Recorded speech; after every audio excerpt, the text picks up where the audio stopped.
আচ্ছা, উনি কেন এসএসকেএমে ভরসা রাখতে পারছেন না?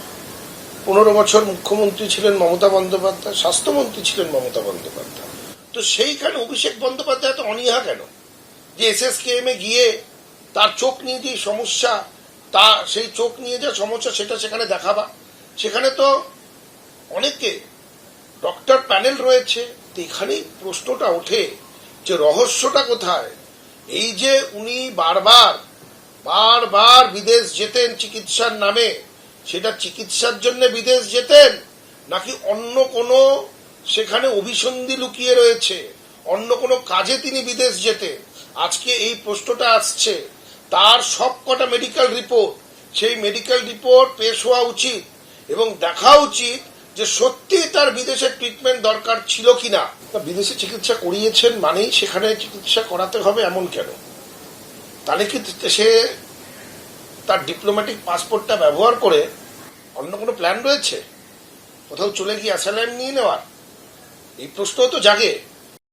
কলকাতা হাইকোর্ট বিদেশ যাত্রার অনুমতি দিল না। অভিষেক বন্দ্যোপাধ্যায়ের মামলা খারিজ করে দিল কলকাতা হাইকোর্ট।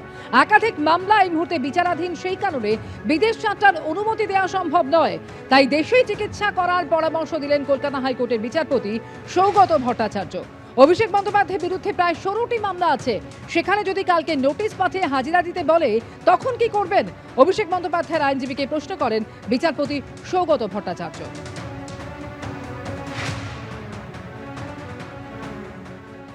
কি এমন ঘটনা ঘটেছে যে একজন ডাক্তারবাবু বাইরে থাকেন নাকি, যিনি এই সাংসদ অভিষেক বাবুর চিকিৎসা করেন, তার রেজিস্ট্রেশন নাম্বার অবধি দিতে তিনি পারছেন না, এইসব আমরা শুনছি। এইরকম একটা পরিস্থিতিতে সাধারণ মানুষের মধ্যে একটা সন্দেহ ঘনীভূত হচ্ছে যে যেন তেন প্রকারের এই অছিলায় তিনি ভারতের বাইরে যেতে চান, বিদেশ যেতে চান, এবং কেন যেতে চান সেটা আরও রহস্যাবৃত। 100% কাজ যেখানে হয়ে গেছে, যেখানে একের পর এক নাকি সুপার স্পেশালিটি হাসপাতাল আমাদের রাজ্যে সরকারিভাবে তৈরি হয়েছে, বেসরকারি ক্ষেত্রেও আমাদের এই রাজ্যে স্বাস্থ্য পরিষেবা নাকি তাদের আমলে খুব ভালো হয়েছিল, এবং তার পাশাপাশি তিনি তার সাংসদ ক্ষেত্রে সেবাশ্রয় প্রকল্প চালু করেছিলেন। তার ইচ্ছে মতন যে কোনো জায়গায় তিনি দেখাবেন, এটাই স্বাভাবিক। তা না হলে তাদের দাবি সঙ্গত নয়, এবং তার এই বাইরে যাওয়ার আগ্রহ সেটা সন্দেহের অতীত নয়। কলকাতা হাইকোর্টের রায়কে স্বাগত জানাচ্ছি, কারণ আমাদের একটা আশঙ্কা ছিল যে এই চোখ দেখানোর অজুহাতে, তার যেহেতু ডিপ্লোম্যাটিক পাসপোর্ট রয়েছে, ডিপ্লোম্যাটিক ইমিউনিটি রয়েছে, লাল রঙের পাসপোর্ট নিয়ে চোখ দেখানোর অজুহাতে তিনি বাইরে গেলে তিনি আর ফিরবেন না। মহামান্য আদালত বলছেন যে এই মুহূর্তে চিকিৎসাটাই সবথেকে গুরুত্বপূর্ণ, কোথায় চিকিৎসা হচ্ছে সেটা বিষয় নয়। উত্তর হচ্ছে, আমি আগে যেখানে চিকিৎসা করিয়েছি সেখানেই যেতে চাই, এসএসকেএম হাসপাতালে আমি যাব না। মানে আদালতেরও ঊর্ধ্বে। আসলে মানে পিসির অভয়ারণ্যের মধ্যে থাকতে থাকতে গোটাটাই যেহেতু মগের মুলুকে পরিণত হয়েছিল, মানে আদালতের কথাও, হাইকোর্টের কথাও কিছু নয়, সুপ্রিম কোর্টের কথাও কিছু নয়, আমি যাব না।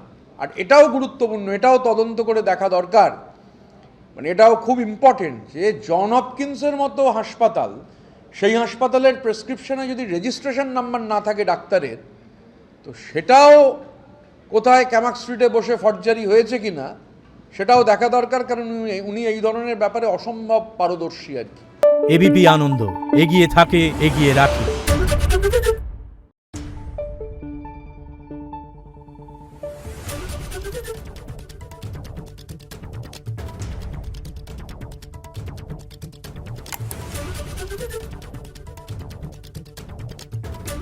Thank you.